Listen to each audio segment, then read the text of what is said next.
Oke. Kemudian strategi penyesuaian harga. Jadi penetapan dan sekarang tinggal penyesuaian harga. Menurut Kotler terdapat beberapa cara penyesuaian harga, ya. Yang pertama adalah dengan potongan harga, ya. Jadi ini untuk penyesuaian harga, jadi masuk tadi kita sesuaikan. Yang pertama potongan harga, udah biasa lah ini. Ya, pembeli mendapatkan harga yang lebih murah dari yang seharusnya dibayar.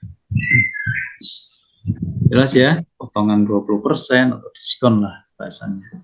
Itu ya. Yang kedua, waktu pembayaran lebih awal. Nah, bisa seperti itu. Ya, penyesuaian harga itu. Jadi kalau orang mau beli produk kita di awal, kadang-kadang mungkin dia di tempo. Kalau dia konsumen itu membeli di awal, ya, kita bisa potong ya, ada penyesuaian harga. Ya, harganya tidak seperti yang kita tawarkan. Saya kira ini sudah paham lah ya teman-teman itu. Jadi ayo dibayar di muka, boleh, nanti kita kasih potongan gitu ya, kita kasih diskon. Disesuaikan kalau bahasanya menurut Kotler itu. Yang ketiga, tingkat atau jumlah pembelian. Itu ya. Kalau beli 3 ya nggak bisa, harganya tetap segitu. Kalau belinya 10 dus ya beda soal itu sih. Nah, itu ya, nanti ada harga khusus. Ada penyesuaian harga. Ya. Yang keempat, pembelian pada waktu tertentu. Apa ini maksudnya? Jadi orang beli pada waktu tertentu, contoh cuci gudang misal. Ya. Contoh pada waktu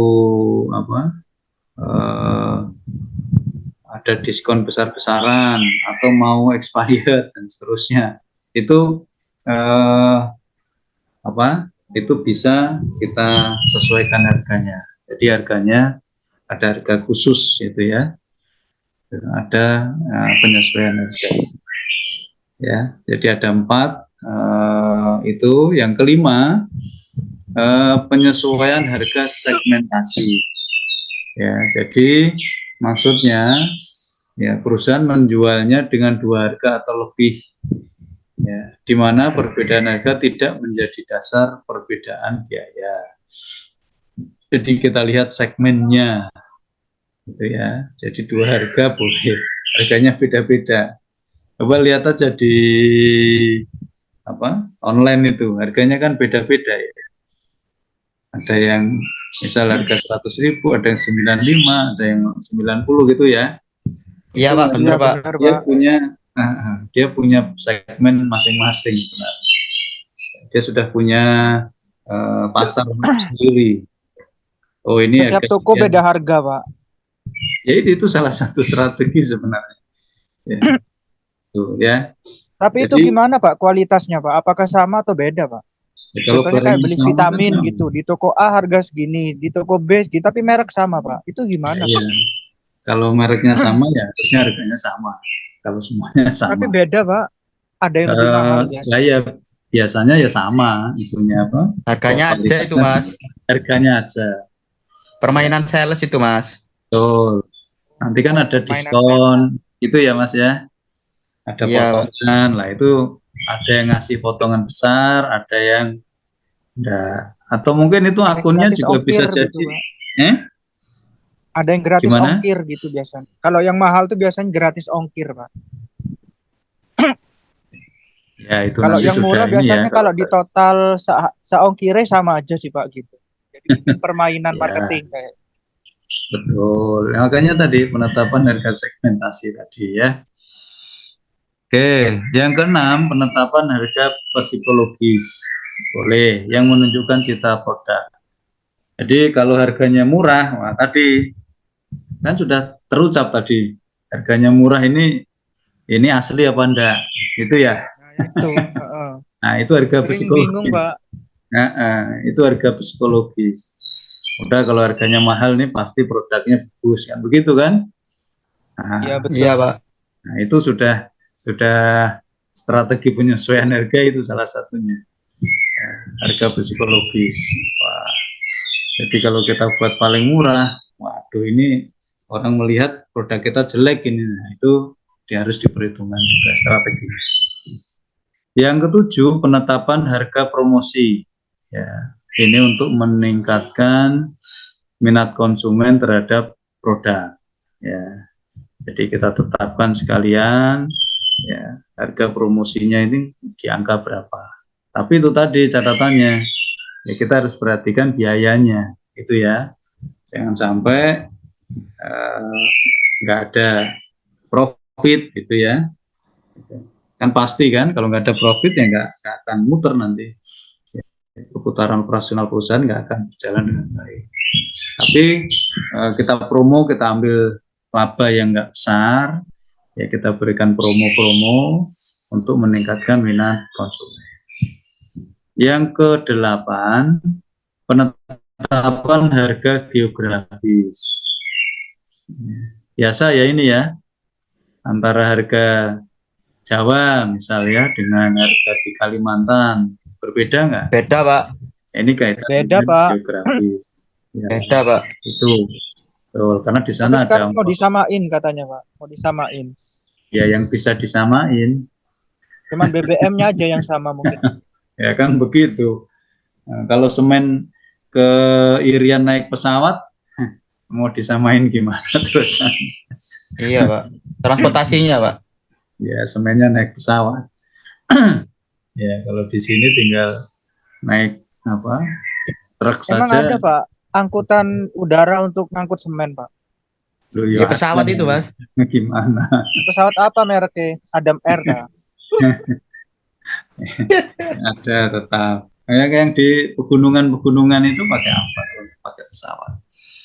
Ya Helikopter biasanya, Pak. bisa. Ya helikopter maksudnya, bukan pesawat yang besar. Walah, helikopter. Walah, Pak. Ya itu maksud saya, Pak. Ya iya. Soal Mas Kris. Nah, kalau pesawat yang besar Boeing ya nanti mau nancep kemana Mas Kris? Iya, bener itu, Pak. Mau nancep di puncak Bisa gunung. ke laut, Pak. Nah, iya. Itu ya, kecuali ada kapal induk nanti di sana itu. Tapi kan ya nggak bisa juga, terlalu kecil kan? Itu untuk Iya, Pak. pesawat-pesawat yang jet ya, yang kecil. Kalau besar ya tetap nggak bisa. Oke, itu penetapan harga geografis. Kemudian penetapan harga internasional. Jadi dasar atau patokan dari harga yang tertera di pasar internasional. Nah, sudah tinggal mengikuti pasarnya seperti apa. Oke, itu strategi penyesuaian harga ya menurut Kotler. Kemudian penentuan harga. Ya. Dalam menentukan harga produk yang dilakukan tujuan diantaranya untuk apa kita menentukan harga ya, tujuannya yang pertama mempertahankan kelangsungan hidup perusahaan, otomatis ya kalau harganya rendah di bawah harga atau cost atau biaya produksi ya otomatis perusahaannya nggak akan hidup gitu ya, langsung collab gitu ya. Jadi kita tujuan penetapan harga itu yang pas seperti apa. Oh, seluruh biaya dari mulai biaya produksi, kemudian biaya advertising di sana masuk, ya. Kemudian juga ada biaya simpan dan seterusnya dihitung, ya. Nanti ya, total cost-nya berapa, gitu ya. Kita tentukan harganya. Jadi untuk agar apa ya? Perusahaan itu bisa hidup gitu. Kalau harganya di bawah biaya ya otomatis nanti nggak akan bisa berjalan ya, nggak akan bisa berjalan lagi, karyawannya nggak bisa digaji, operasional nggak bisa berjalan dan seterusnya. Yang kedua mengejar keuntungan, jelas ya. Jadi perusahaan menentukan harga itu untuk mendapatkan laba, keuntungan. Ya ada profit di sana. Kalau tidak ada ya gimana gitu ya. Tadi tidak akan jalan itu perusahaannya. Sudah selesai ya operasionalnya. Yang ketiga, untuk apa pertumbuhan penjualan maksimum. Tadi ya harganya tidak terlalu tinggi atau harganya tinggi, ya nanti tergantung hal-hal tadi. Ya, strateginya yang kita pakai seperti apa. Agar apa? Penjualan yang kita buat pertumbuhannya terus meningkat maksimal, gitu ya. Apa namanya? Sales yang kita buat ini pas karena konsumennya senang. Nanti harganya pas, salesnya juga akan tinggi ya, akan meningkat. Yang keempat, untuk merebut pangsa pasar. Nah, tujuannya itu. Ya, jadi memang menentukan harga ini nggak mudah, benar-benar hitungannya harus jelas, harus jelimet. Itu ya, teman-teman. Kemudian mendapatkan return of Iya, Pak. ya, pengembalian atas modalnya. Jadi harus dihitung biasanya kalau usaha yang kita lakukan itu hitungannya ada, karena dari dananya dari pasar uang misal, pasar modal, biasanya dia nanya ROI-nya berapa tahun. Jadi modal ini akan kembali berapa lama. Ini harus dihitung kembali. Oh, ini untuk produk ini nanti 5 tahun sudah kembali modal. Dari tahun ke-6 kita sudah bisa mulai mendapatkan keuntungannya, ya modalnya sudah kembali. Nah, ini juga harus dihitung. Ya, kalau di ini ada nanti ada BEP-nya kapan, gitu ya. Dan seterusnya. Yang keenam, kepemimpinan kualitas produk. Jadi bagaimana kualitas produk yang kita hasilkan nanti bisa memimpin pasar, gitu. Bertahannya itu lama. Jadi pada saat growth itu ya bahkan kedewasaan tahap produk ini nanti bisa stabil dan agak lama, bisa memimpin ya, kualitas produk kita diakui pasti ya, sesuai dengan harga yang kita buat ya, harga yang kita tawarkan. Kemudian yang ketujuh, tujuan sosial. Gitu ya. Jadi ini juga ada yang begitu, tujuan sosial, bagaimana untuk tidak hanya keuntungan semata, gitu. Tapi di sana juga ada tujuan sosial yang kita buat, gitu ya, untuk kebermanfaatan. Jadi, tujuannya apa? Ya. Jadi ini teman-teman untuk strategi penentuan. Kemudian yang selanjutnya, ya ini terakhir, slide terakhir, yang tentang metode penetapan harga. Ya. Jadi mencapai tujuan tadi dalam penetapan penentuan harga, nah, ada 3 metode ya dalam penentuan harga. Yang pertama adalah pendekatan biaya. Ya, jadi dihitung seluruh biayanya, baru nanti kita bisa tetapkan harga yang pas. Itu yang disebut cost oriented approach ya. Jadi pendekatan yang dipakai, metode penetapan harganya adalah dengan biaya. Jadi dihitung biaya total semuanya ya, nanti baru kita lihat kita mau dapat keuntungan berapa, kita dapat laba berapa, ya, benefit berapa yang kita mau, baru nanti ditambahkan, kita tentukan, kita tetapkan harganya ya.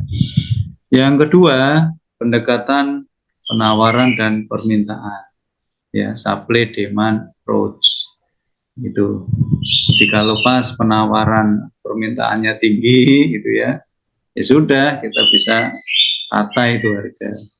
Permintaan tinggi, pasar cukup responsibel ya, cukup respon dengan produk kita ya, sangat tinggi, ya sudah, Ya, kita bisa agak angkat sedikit itu harga yang kita buat. Yang ketiga, metode customer oriented. Jadi orientasinya pada konsumen. Ya, jadi ini bisa nanti untuk menjaga konsumen, bisa untuk sesuai keinginan konsumen. Ya. Jadi nanti ada segmen tadi. Ya, kita lihat segmennya, customer kita ini seperti apa. Ya, kalau ini pasnya karena ini kelasnya adalah segmennya menengah, maka ini harga yang ditawarkan, produk yang ditawarkan. Kalau yang kelasnya agak bawah, ya kelas bawah, berarti kita produknya seperti ini, harganya sekian. Ya, itu ya. Teman-teman, Iya, Pak. metode penetapan harga ya di malam hari ini dari Kotel Armstrong. Oke, saya akhiri. Assalamualaikum warahmatullahi wabarakatuh.